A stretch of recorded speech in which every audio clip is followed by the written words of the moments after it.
Real stories, raw emotions, it's true dignity. Welcome to Dignity Stories, where every voice matters. Asterisk, don't forget to like, share, and subscribe. The boutique's glass doors glided open with a soft chime as a woman stepped inside.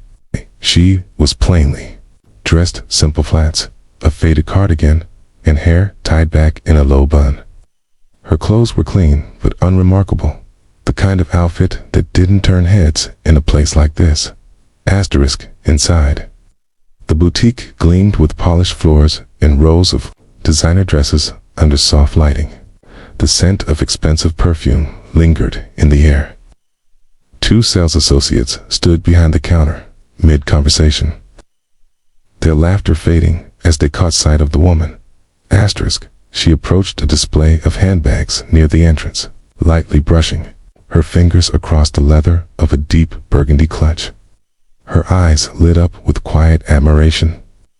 It was clear she wasn't just browsing. There was a kind of longing in her gaze, like this place meant more than just shopping. Asterisk, from behind the counter, one of the associates, a tall woman in stilettos and a sleek ponytail, raised an eyebrow. She leaned in toward her co-worker, whispering something with a smirk. Asterisk, the woman continued walking slowly through the store, pausing to admire a silk gown on a mannequin. She reached out gently, as if touching it would confirm it was real. A tea. But before her fingers made contact, the same associate stepped in front of her. Asterisk, can I help you? The saleswoman asked, voice sharp and cold, not a trace of welcome in it. Asterisk, oh, I was just asterisk. These items are very expensive. The saleswoman interrupted, folding her arms. If you're not planning to buy anything, I'll have to ask you not to touch the merchandise. Asterisk, the woman's expression faltered. Wasn't going to damage anything. I just asterisk. There's a second-hand shop 2 blocks down. The other associate chimed in, not bothering to hide her amusement. They might have something more in your range. Asterisk, the woman swallowed hard, the heat rising in her cheeks. For a moment, she said nothing, her hands clasped in front of her. Then, with a quiet nod, she turned and walked toward the door. The bell above chimed again as she stepped out into the street, her shoulders a little heavier than before. Asterisk, behind her, laughter resumed.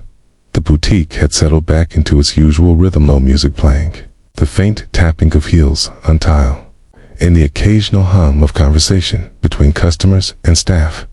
The two sales associates were once again behind the counter, scrolling through their phones and sipping lattes. The woman from earlier, already forgotten. Asterisk, outside, the late afternoon sun cast long shadows across the sidewalk. Then came the low growl of an engine, deep and unmistakably expensive. A sleek black SUV glided up to the curb, its tinted windows reflecting the boutique's gold-lettered signage. The vehicle was spotless. It's the kind of car that didn't just drive, it arrived. Asterisk, the driver's door opened, and a man stepped out, tall, poised, sharply dressed in a tailored charcoal suit. His presence was commanding, the kind that silenced conversations mid-sentence. A silver watch peeked out from beneath his cuff, and dark sunglasses shielded his eyes as he closed the door with deliberate calm.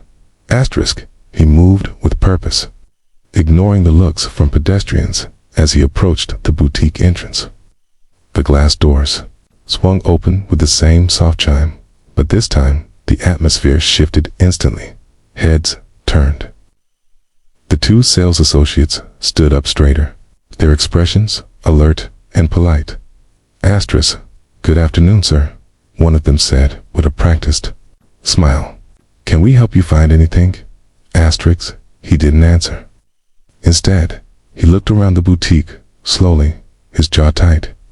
Then he pulled off his sunglasses and locked eyes with the taller associate. Asterisk, a woman came in here earlier, he said. His voice was low, measured, but underneath it, a tension crackled. About an hour ago. Brown cardigan, dark hair, quiet voice. She was looking at your handbags. Asterisk. The associates exchanged glances. I'm not sure. We have a lot of visitors. Asterisk. You treated her like garbage, he cut in, his voice rising just enough to draw attention from other customers. I know, because she told me what happened. She didn't want me to come, but I couldn't let it go. Asterisk. The taller associate paled slightly. Sir, we didn't mean asterisk. He stepped forward, not menacing, but firm enough to silence her. That woman is my wife. The words hung in the air like a slap. He looked around the boutique again, letting the silence settle. She's the kindest, most grounded person I know. She didn't deserve to be judged because she doesn't walk around dripping in designer labels. That's by choice. Asterisk. The second associate opened her mouth as if to defend herself, but the man was already turning toward the exit. Asterisk. Don't worry, he said, pausing with one hand on the door.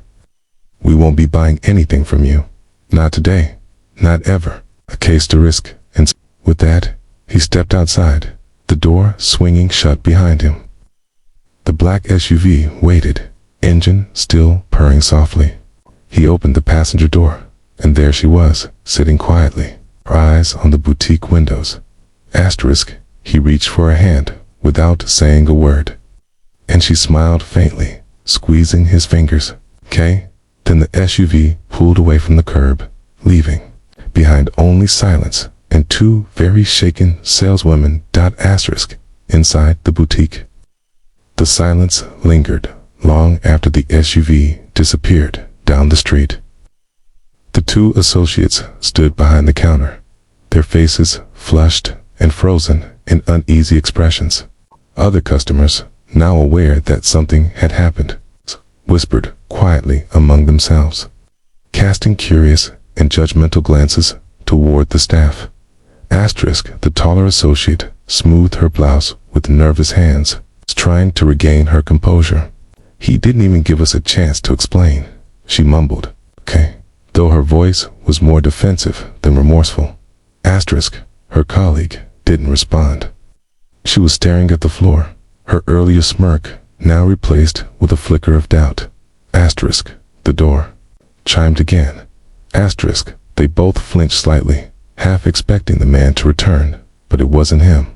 A different man entered, older, with silver hair and a calm, confident air.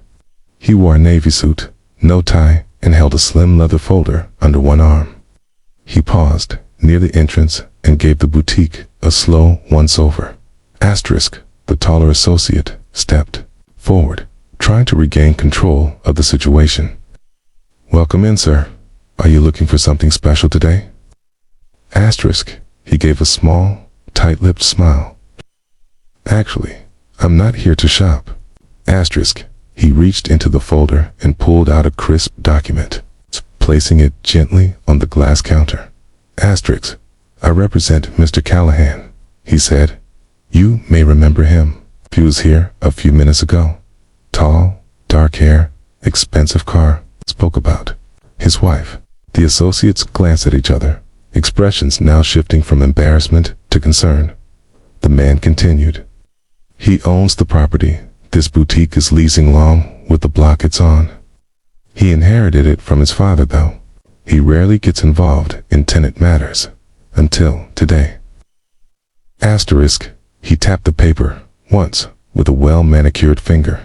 This is a formal notice of non-renewal. Your lease expires in 3 months, effective immediately. He's chosen not to extend it. Asterisk. The silence hit harder this time. No one moved. Asterisk. You may, of course, continue operating your business until then, he added, almost kindly. But I'd recommend you start packing sooner than later.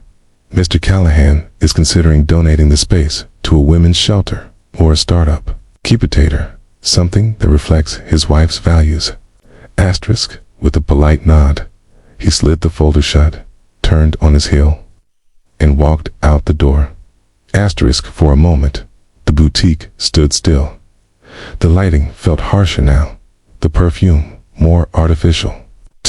The same handbags and gowns that once gleamed with luxury now looked like relics of a shallow world, suddenly out of place. Asterisk, the associates didn't speak.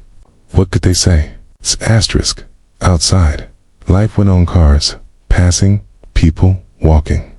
Unaware of the quiet reckoning taking place inside a boutique that had judged too quickly and lost far more than a sale. Asterisk, moral of the story. Asterisk, true worth isn't worn, it's shown in how we treat others. Appearances may deceive, but kindness, humility, and respect always reveal who we really are. Never judge someone by what they seem to have, because the value of a person is never found on a price tag. Asterisk.